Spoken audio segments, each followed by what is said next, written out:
తుది విడత పంచాయతీ ఎన్నికలు రణరంగంగా మారాయి. బీఆర్ఎస్ బలపరిచిన అభ్యర్థి గంగుల మంగ గెలుపును ప్రకటించే క్రమంలో కౌంటింగ్ లో అవకతవకలు జరిగాయని ఆరోపిస్తూ బీజేపీ మద్దతుదారులు ఆందోళనకు దిగారు.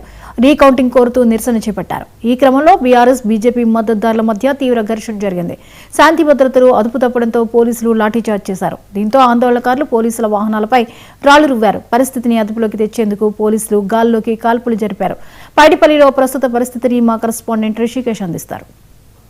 జగిత్యాల జిల్లా వెలగటూరు మండలం పైడిపల్లి గ్రామ పంచాయతీ ఎన్నికల ఫలితాలు తీవ్ర ఉద్రిక్తతకు దారితీశాయి. ఇక్కడ పైడిపల్లి గ్రామ పంచాయతీల్లో ఎన్నికల్లో అవకతవకలు జరిగాయి కౌంటింగ్ ప్రక్రియలు అంటూ కూడా బీజేపీ బలపరిచినటువంటి అభ్యర్థి ఆందోళనకు దిగడంతో ఇటు తీవ్ర ఉద్రిక్త వాతావరణం నెలకొంది. అర్ధరాత్రి వరకు కూడా ఈ గ్రామంలో హైడ్రామా కొనసాగింది. ప్రస్తుతం మనం ఈ పైడిపల్లి గ్రామ పంచాయతీ పరిధిలో ఉన్నాం. ఇక్కడ జిల్లా పరిషత్ ఉన్నత పాఠశాలలోనే పోలింగ్ ప్రక్రియ కౌంటింగ్ ప్రక్రియ కొనసాగింది.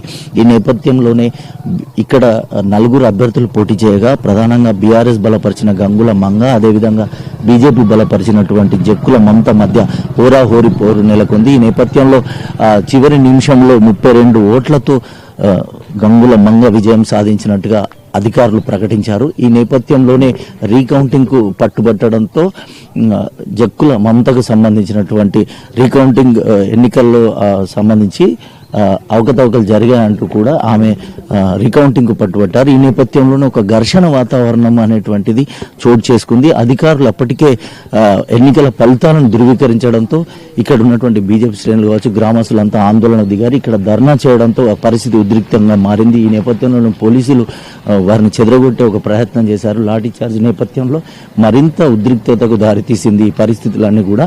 ప్రస్తుతం అయితే ఈ నేపథ్యంలోనే పైడిపల్లి గ్రామ పంచాయతీకి సంబంధించినటువంటి ఎన్నికల్లో జరిగిన ఉద్రిక్తత అదుపు తప్పడంతోనే గాల్లోకి పోలీసులు కాల్పులు జరిపినట్టుగా తెలుస్తోంది.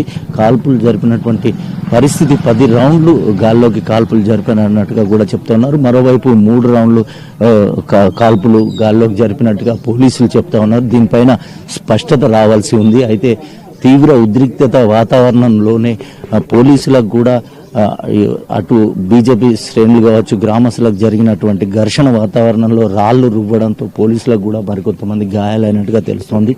పరిస్థితి అదుపు తప్పడంతో బ్యాలెట్ బాక్స్లను అధికారులను తరలించే ప్రయత్నం చేశారు. మనం చూడొచ్చు ఇక్కడ విజువల్స్ లో క్లియర్ గా అద్దాలు ధ్వంసమైనటువంటి దృశ్యాలు మనం చూడొచ్చు. అద్దాలకు సంబంధించినటువంటి ఇక్కడికే వాహనాలు కావచ్చు పెద్ద ఎత్తున ఇక్కడ నుంచి బ్యాలెట్ బాక్సులని అధికారులని పూర్తిగా పోలింగ్ అధికారులను కూడా పోలీస్ పహారా మధ్య తరలించారు. ఈ నేపథ్యంలోనే తమకు అన్యాయం జరిగిందంటూ కూడా పెద్ద ఎత్తున నిరసనలు వ్యక్తమైనాయి.